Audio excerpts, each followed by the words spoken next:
Welcome back.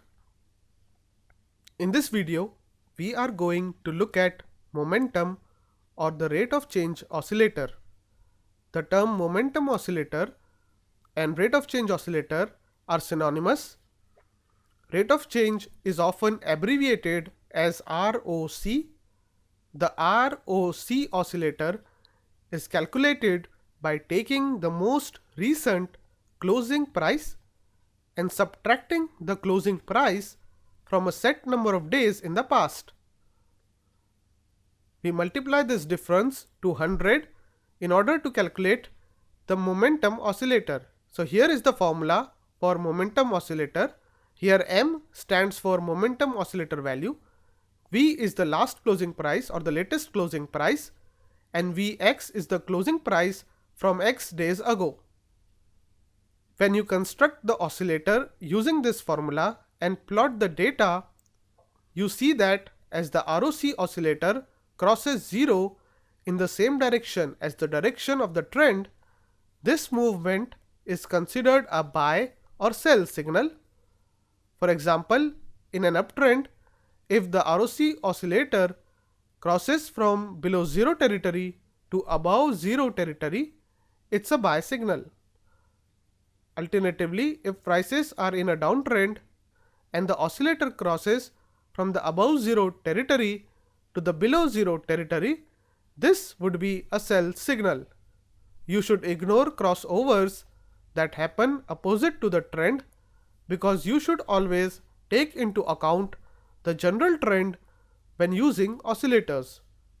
This same oscillator can be constructed in a way that it oscillates above and below 100.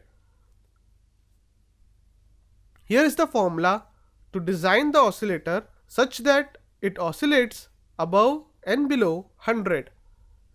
This oscillator is calculated by dividing the latest closing price of the security by the closing price of the security from X days ago and multiplying this to 100. This is just another way to construct the oscillator. The basic interpretation stays the same, only the calculations would have changed. Let's look at an example to understand how we can use oscillators.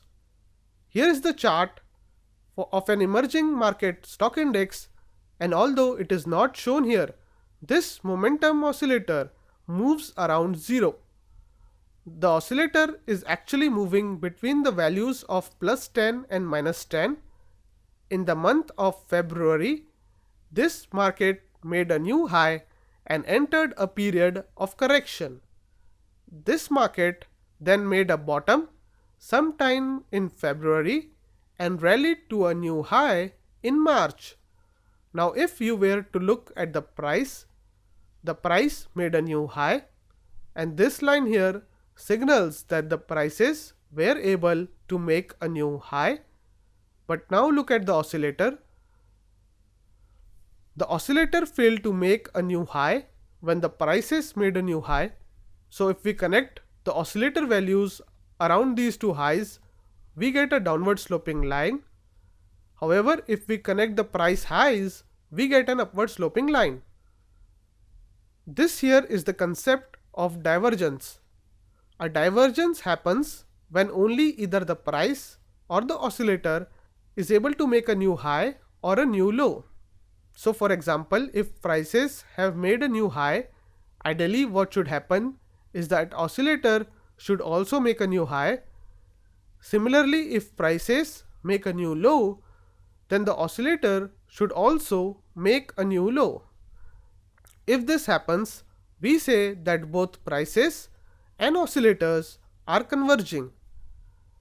Whenever this does not happen, we say that there is a divergence between price and oscillator. This implies that this recent high or low is not sustainable. So here we see that the prices made a new high while the oscillator did not make a new high.